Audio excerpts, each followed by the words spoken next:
Dear students, आज का अपना टॉपिक हीमोस्लोमिक सिस्टम या रुधिर गुहिका तंत्र। जो जोंक के अंदर इसके अंदर हीमोस्लोमिक सिस्टम होता है उसके बारे में चर्चा करेंगे। तो सबसे पहले अपने जो जोंक के अंदर सिलोम है, सिलोम के बारे में देखते हैं। तो जो सिलोम है, तो जोंक की सिलोम अत्यंत विलुप्त और विशिष्ट प्रकार की होती है, जिसके अंदर बोट्राइडल टिश्यूज भरे रहते हैं। इसमें जो मूल सिलोम है वो 4 लॉन्गिट्यूडिनल वाहिकाओं और उनकी ब्रांचेज एवं और कैपिलरीज इनके द्वारा मुख्यतः बनी हुई होती है। और इसके अलावा इसके अंदर जो और इंटरस्पेसेस होते हैं वो इसमें सम्मिलित होते हैं। तो और तो पूरी की पूरी सिलोम है वो क्या बोट्राइडल टिश्यू से भरी रहती है।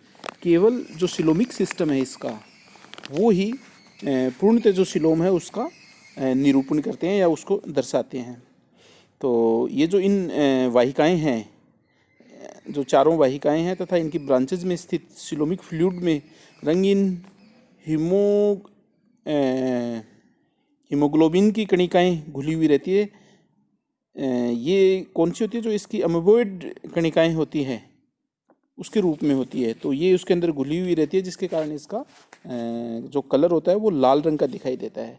ब्लड के समान इस सिलोमिक फ्लूइड को ही हीमोस्लोमिक फ्लूइड कहते हैं तथा इसकी वाहिकाएं हीमोस्लोमिक वाहिकाएं कहलाती है। और ये आपस में मिलकर पूरा का पूरा हीमोस्लोमिक सिस्टम बनाती है। इसके अलावा जो सिलोम होता है, तो सिलोम के अंदर मुख्य रूप से और जो इसकी हीमोस्लोमिक सिस्टम के अलावा टेस्टिस सेक और उसके जो ओवरी सेक हैं वो, उसकी शुक्र वाहिकाएं और अन्य जो इसके आंतरांग है, जो विसरल ऑर्गन्स हैं, वो भी इसकी जो हीमोस्लोमिक सिस्टम है या जो सिलोम है, वास्तविक सिलोम है, उसका निरूपण करते हैं। तो अपने सबसे पहले इसकी जो हीमोस्लोमिक सिस्टम है या जो रुधिर गुहिका है उसके बारे में देखें। तो जो जोंक है या यूरिनेरिया है उसके अंदर हीमोस्लोमिक सिस्टम में मुख्यतः 4 लॉन्गिट्यूडिनल वाहिकाएं पाई जाती है और उनकी ब्रांचेज होती है, जैसे इस डायग्राम में दिखा रखा है। एक इसके अंदर इसकी डोर्सल, एक वेंट्रल और 2 लेटरल वाहिकाएं होती हैं। और ये जो वाहिकाएं हैं वो सिलोम से ही बनती है। इस हीमोस्लोमिक वाहिका में लाल रंग का हीमोस्लोमिक फ्लूइड परिभ्रमण करता हुआ होता है, जिसमें अमीबीय कणिकाएं और घुला हुआ हीमोग्लोबिन होता है।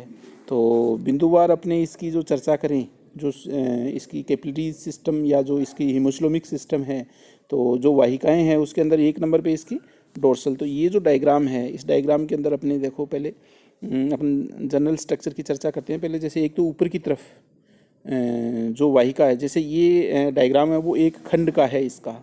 तो जो ऊपर की वाहिका है वो कौन सी है? डोर्सल वाहिका है। और जो नीचे जो रेड कलर में अपन ने शो कर रखी है वो इसकी वेंट्रल वाहिका है। और ये जो साइड की जो बीच में जो 2 दिखाई दे रही है ये कौन सी है? दोनों लेटरल वाहिका है। तो सबसे पहले अपने जो डोर्सल वाहिका है, डोर्सल वाहिका की चर्चा करें। तो डोर्सल वाहिका है, ये एलिमेंट्री लोकेशन की बात करते हैं तो ये एलिमेंट्री कैनाल के जो मिड डोर्सल पार्ट है उसके ऊपर की तरफ बॉडी वाल के ठीक नीचे स्थित होती है। अच्छा, आगे की ओर यह छठे खंड के बाद छोटी छोटी ब्रांचेज और कैपिलरीज में विभाजित हो जाती है।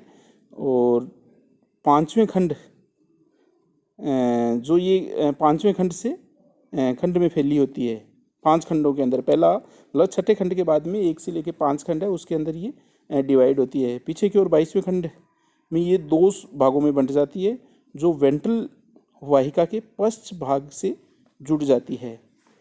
अच्छा, डोर्सल वाहिका की स्ट्रक्चर की बात करें तो ये असंकुचनशील पतली भित्ति की बनी हुई होती है, जो मुख्य रूप से संयोजी ऊतक और जो इसकी सिलोमिक उपकला है उसके द्वारा बनी हुई होती है। इसमें कपाट या वाल्व का अभाव होता है और इसके अंदर हीमोस्लोमिक फ्लूइड पीछे से आगे की ओर बहता है और ये डिस्ट्रीब्यूटरी वाहिका के रूप में कार्य करती है। इसका मतलब ये है कि ये जो सिस्टम है वो ब्लड का वितरण करने का कार्य करती है। तो ये वितरक वाहिका है। अच्छा, इसके अंदर 2 प्रकार की ब्रांचेज निकलती है। एक तो इसकी डोर्सोलेटरल, जैसे डायग्राम के अंदर दिखा रखा है, ये जो नीचे की तरफ है डोर्सोलेटरल, और एक होती है डोर्सो इंटेस्टाइनलिस। तो जो डोर्सोलेटरल है ये दो जोड़ी होती है इसके अंदर। तो प्रत्येक खंड में डोर्सल वाहिका के नीचे के जो पार्श्व भाग है वहाँ से वेंट्रोलेटरल साइड से दो जोड़ी डोर्सोलेटरल ब्रांचेज निकलती है। अच्छा, इनमें से प्रत्येक जो ब्रांच है वो बाहर की ओर बढ़कर बॉडीवाल का जो डोर्सल और डोर्सोलेटरल क्षेत्र है उसके अंदर कैपिलरी सिस्टम का निर्माण करती है और वहाँ पर ये ब्लड डिस्ट्रीब्यूशन का कार्य करती है। फिर दूसरी इसकी है डोर्सो इंटेस्टाइनलिस।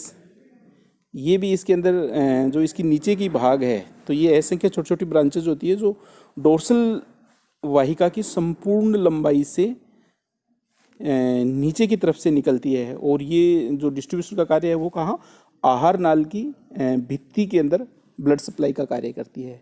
तो जो एलिमेंट्री कैनाल है उसकी जो भित्ति है उसको डिस्ट्रीब्यूट करने का कार्य करती है।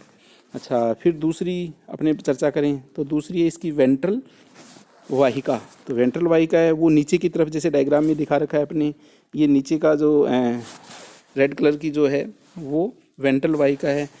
और ये एलिमेंट्री कैनाल के नीचे शरीर के एक सिरे से दूसरे सिरे तक फैली रहती है और ये डोर्सल वाहिका की अपेक्षा चौड़ी होती है। अच्छा, उसका कारण क्या है कि इसके अंदर जो जैसे अंदर की तरफ जो दिखा रखा है जो बीच का सॉलिड पार्ट है वो क्या है, इसका नर्वस सिस्टम है। तो पूरा जो सेंट्रल नर्वस सिस्टम है वो है ये। तो ये नर्व रिंग और वेंट्रल नर्व कॉर्ड सहित संपूर्ण सेंट्रल नर्वस सिस्टम को घेरती है। और ये सेगमेंटल गैंग्लियन और जो टर्मिनल गैंग्लियोनिक मास है उनके स्थानों पर फूल जाती है, जैसे अपने डायग्राम में दिखा रखा है। तो ये इसका सेगमेंटल गैंग्लियन है, ठीक है। और इसी तरह से इसका जो टर्मिनल जो लास्ट वाला गैंग्लियन होगा तो वहाँ पर ये फूल जाती है, तो फूली हुई दिखाई देती है अपने को। अच्छा, डोर्सल वाहिका की भांति वेंट्रल वाहिका की जो भित्ति है वो भी कौन सी होती है, असंकुचनशील भित्ति होती है और सिलोमिक उपकला की बनी हुई होती है। अच्छा, इसके अंदर भी कपाट या जो वाल्व है वो नहीं पाए जाते हैं, उनका अभाव होता है। और ये डिस्ट्रीब्यूटरी वाहिका के रूप में कार्य करती है। ये भी जो ब्लड है उनको डिस्ट्रीब्यूट करने का कार्य करती है। अच्छा, इसके अंदर हीमोस्लोमिक फ्लूइड आगे से पीछे की तरफ बहता है। इसके अंदर आगे से पीछे की तरफ, और डोर्सल में क्या है, पीछे से आगे की तरफ है। अच्छा, फिर इसके बाद में अपनी इसकी स्ट्रक्चर की बात करें तो ये प्रत्येक खंड के अंदर इससे दो जोड़ी ब्रांचेज निकलती है। तो एक तो इसकी फर्स्ट क्यूटेनियस होती है और दूसरी इसकी जो सेकंड पेयर होता है वो कौन सी, नेफ्रिडियल ब्रांच होती है। तो फर्स्ट पेयर है वो कौन सी, क्यूटेनियस ब्रांच। तो जैसे डायग्राम के अंदर अपने दिखा रखा है, जैसे सेगमेंटल गैंग्लियन है, तो ये जो फर्स्ट पेयर है जो क्यूटेनियस ब्रांच है वो क्या, सेगमेंटल गैंग्लियन से निकलती है और प्रत्येक ओर की ब्रांच निकलने के तुरंत बाद दो ब्रांचेज में बंट जाती है। ये जैसे इसके स्ट्रक्चर में आप लोग पढ़ोगे तो इसके अंदर ये निकलने के बाद में ठीक दो ब्रांच में बन जाती है। और उसके अंदर दो ब्रांच के अंदर एक तो होती है उसकी वेंट्रल ब्रांच और दूसरी होती है एब्डोमिनो डोर्सल ब्रांच। तो जो वेंट्रल ब्रांच है वो बॉडीवाल के वेंट्रलेटरल भाग में कैपिलरी सिस्टम का निर्माण करती है और वहाँ पर ब्लड सप्लाई करने का कार्य करती है। दूसरी इसकी एब्डोमिनो डोर्सल ब्रांच, और ये इसकी जो डोर्सोवेंट्रल मसल्स हैं उनके साथ, जैसे ऊपर की तरफ है ना, तो डोर्सोवेंट्रल मसल्स के साथ सीधी ऊपर की ओर बढ़ती है और डोर्सोलेटरल क्यूटेनियस फ्लेक्सस का निर्माण करती है। तो ये इसकी फर्स्ट क्यूटेनियस है। फिर फर्स्ट क्यूटेनियस के बाद में इसकी सेकंड क्यूटेनियस, जिसको नेफ्रिडियल ब्रांचेस भी कहते हैं अपनी, तो ये सेगमेंटल गैंग्लियन के ठीक पीछे की ओर, जैसे इसके बाद में जो अपने को पीछे की तरफ जो ब्रांच निकलती हुई है वो पीछे से निकलती है और प्रत्येक नेफ्रिडियल ब्रांच बाहर की ओर बढ़कर नेफ्रीडिया की ओर जाती है और टेस्टिस सेक या अगर प्रेजेंट है तो टेस्टिस सेक और उसकी सिलेटेड ऑर्गन तक जाती है और वहाँ पर ब्लड सप्लाई करने का कार्य करती है। इसके अलावा जो बॉडीवाल है, बॉडीवाल के अंदर भी ये ब्लड सप्लाई का कार्य करती है। तो इस तरह से इसके अंदर जो सेकंड पेयर है नेफ्रिडियल ब्रांच। अच्छा, इसके बाद में फिर इसके अंदर लेटरल ब्रांच, जो लेटरल वाहिका है, लेटरल कैनाल या नेटल चैनल जिसको बोलते हैं अपने, तो लेटरल वाहिका। तो लेटरल वाहिका के अंदर इसमें दो लेटरल हीमोस्लोमिक वाहिकाएं होती है इसके अंदर, जो एलिमेंट्री कैनाल के दोनों ओर, दाएं और बाएं, ये स्थित होती है और दोनों चौड़ी और समान व्यास की होती है। अच्छा, इसकी भित्ति मोटी, पेशीय और संकुचनशील होती है। जैसे पहले वाली है वो है संकुचनशील है, तो इसकी भित्ति मोटी, पेशीय और संकुचनशील होती है और इसमें वाल्व या कपाट पाए जाते हैं, तो प्रेजेंट होते हैं इनके अंदर जो लेटरल है। अच्छा, जो हीमोस्लोमिक फ्लूइड का जो प्रवाह है इसके अंदर पीछे से आगे की ओर होता है और ये कलेक्टिंग और डिस्ट्रीब्यूटरी दोनों तरह के कार्य करती है इसके अंदर। अच्छा, प्रत्येक लेटरल वाहिका में इसके जो पार्श्व से दो ब्रांचेज लेट्रोलेटरल और लेट्रोडोर्सल आकर खुलती है बाहर की साइड से, और प्रत्येक सेगमेंट में इसके अंदर की ओर से एक ब्रांच लेट्रोवेंट्रल निकलती है। तो इसके अंदर कुल मुख्य रूप से कितनी 3 जो वाहिकाएं होती है इसके अंदर जो मिलती है, जिनके मिलने से बनती है ये, एक तो लेट्रोलेटरल और एक लेट्रोडोर्सल और एक लेट्रोवेंट्रल ब्रांच होती है। तो जो लेट्रोलेटरल है वो जो लेट्रोलेटरल ब्रांच है इसका निर्माण इसकी बॉडी वॉल के लेटरल रीजन और नेफ्रिडियल भाग से आने वाली ब्रांचेज के मिलने से होता है। और इसके बाद में इसकी जो दूसरी है लेट्रोडोर्सल ब्रांच, तो लेट्रोडोर्सल ब्रांच है वो मुख्य रूप से जो बॉडी वॉल के डोर्सल और डोर्सो लेटरल रीजन है उनके एलिमेंट्री कैनाल की वाल, नेफ्रिडिया की ब्रांचेज, इनके द्वारा मिलने से इनका निर्माण होता है।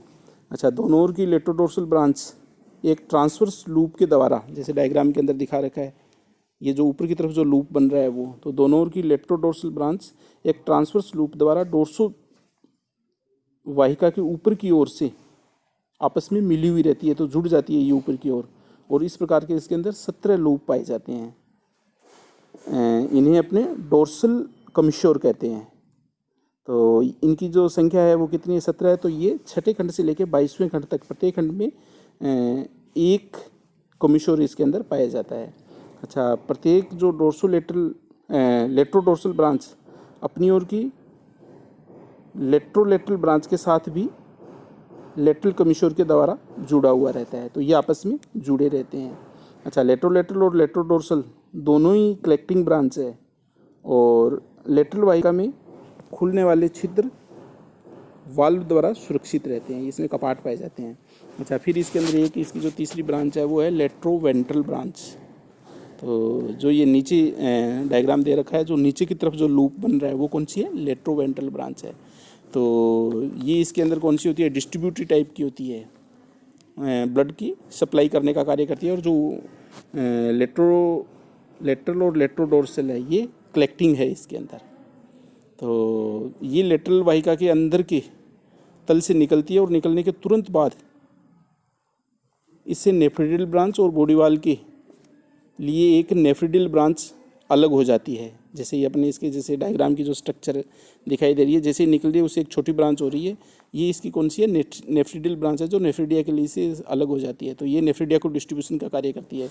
इसके बाद ये दोनों ब्रांचेज, एक आगे की तरफ और दूसरी इसकी पीछे की तरफ, तो 2 भागों में विभक्त हो जाती है, जो वेंट्रल वाहिका के नीचे दूसरी ओर की अपनी साथी ब्रांच के साथ जुड़ जाती है और जुड़ने के बाद में इसमें वेंट्रल कमिश्योर का निर्माण होता है, जैसे डायग्राम में। अच्छा, तो ये वेंट्रल कमिश्योर है, ये कौन सा होता है, इसका समचतुर्भुजीय रचना बनाता है।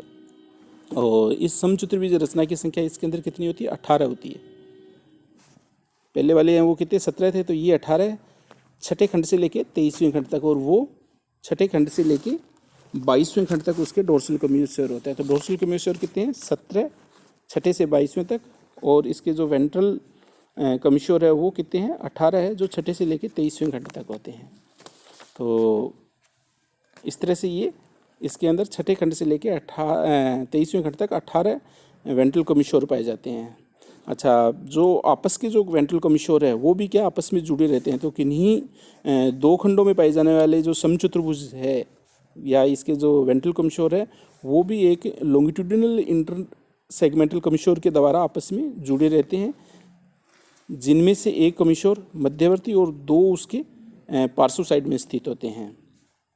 तो इस तरह से इसकी जो स्ट्रक्चर है, तो स्ट्रक्चर के अंदर जो प्रत्येक खंड है, प्रत्येक खंड के अंदर जो ब्रांचेज है वो 4 है वैसे मेन, है ना। तो एक डोर्सल हो गई, 2 लेटरल हो गई और एक वेंट्रल हो गई। अच्छा, फिर इसके बाद में अपने इसकी जो ब्लड की सप्लाई है, जो रुधिर का परिसंचरण है, कोर्स ऑफ ब्लड सर्कुलेशन, उसकी चर्चा करें तो जो हीमोस्लोमिक फ्लूइड है वो डोर्सल और दोनों लेटरल जो वाहिकाएं हैं उनमें पीछे से आगे की ओर तथा वेंट्रल वाहिका में ये आगे से पीछे की ओर निश्चित दिशा में बहता है। ये चारों वाहिकाएं पीछे की ओर 26वें खंड में परस्पर प्रत्यक्ष रूप से सारी की सारी मिली हुई रहती हैं।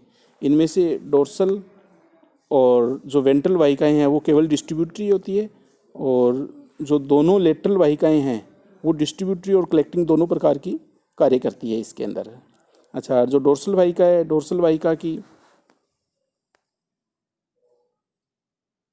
डोर्सल वाहिका डोर्सल और डोर्सो वेंट्रल बॉडी वाल तथा इंटेस्टाइन की वाल को फ्लूइड पहुंचाती है, और वहाँ से इसको लेट्रोडोर्सल ब्रांच द्वारा एकत्रित कर लिया जाता है। और जो लेटरल वाहिका है, लेटरल वाहिका में वहाँ से ये पहुंचाया जाता है, वहाँ ले जाया जाता है। अच्छा, इसके अलावा इसकी जो वेंट्रल वाहिका है वो बॉडी वाल और नेफ्रिडिया को ब्लड देती है, वहाँ पर सप्लाई करती है। अच्छा, लेटरल और जो लेट्रोडोर्सल ब्रांच है इनके द्वारा जो ब्लड या जो फ्लूइड है वो कलेक्ट करके लेटरल वाहिका में पहुंचाया जाता है। तो अपनी ओर की लेट्रोवेंट्रल ब्रांच द्वारा लेटरल वाहिका नेफ्रिडिया और इसके गोनाड्स, एलिमेंट्री कैनाल्स का जो नीचे का पार्ट है, जो उसका सरफेस वाला पार्ट है वो, और बॉडी वाल के वेंट्रल भाग, इसको ब्लड देने का कार्य करती है। इन सभी भागों से आया हुआ ब्लड या जो द्रव है वो लेटरल और लेट्रोडोर्सल ब्रांच द्वारा वापस लेटरल वाहिका में ले जाया जाता है। तो इस तरह से इसके अंदर जो ब्लड की सप्लाई है उसका ये आरेखीय डायग्राम है जिसके द्वारा अपने इसको देखते हैं। अच्छा, तो ये इसका कौन सा अपने एक इसका रेस्पिरेटरी सिस्टम है। तो रेस्पिरेटरी सिस्टम के अंदर अपने को पता है कि यूरिनरी या जोंग के अंदर कोई विशिष्ट प्रकार के जो रेस्पिरेटरी जो ऑर्गन है वो नहीं पाए जाते, वही जो सुरक्षा प्रदान करने के अलावा क्या करती है, श्वसन जो हिमोस्लोमिक फ्लूइड है वो इसकी जो जैसे अपने इसकी एलिमेंट्री कैनाल एपिडर्मिस की जो स्ट्रक्चर पड़ी है, तो एपिडर्मिस के अंदर क्या होता है, एपिडर्मिस की सेल्स होती है, वहाँ तक इसके अंदर इसका कैपिलरी सिस्टम होता है वो डेवलप होता है। तो इसके कारण क्या होती है, एपिडर्मिस होती है वो एपिडर्मिस परमिएबल मेम्ब्रेन की भांति कार्य करती है ना, पारगम में झिल्ली की तरह। तो डायरेक्ट वहाँ से गैसों का विनिमय हो जाता है, तो कार्बन डाइऑक्साइड है वो त्याग दी जाती है और ऑक्सीजन ले ली जाती है। तो इस तरह से इसके अंदर जो पर्टिकुलर रेस्पिरेटरी ऑर्गन है वो डेवलप नहीं होता है, और केवल इसका जो स्किन है, स्किन के द्वारा ही डायरेक्ट गैसों का विनिमय होता है। तो इसका ये अपना सर्कुलेटरी सिस्टम और जो रेस्पिरेटरी सिस्टम है वो अपने इसमें देखा। Thank you.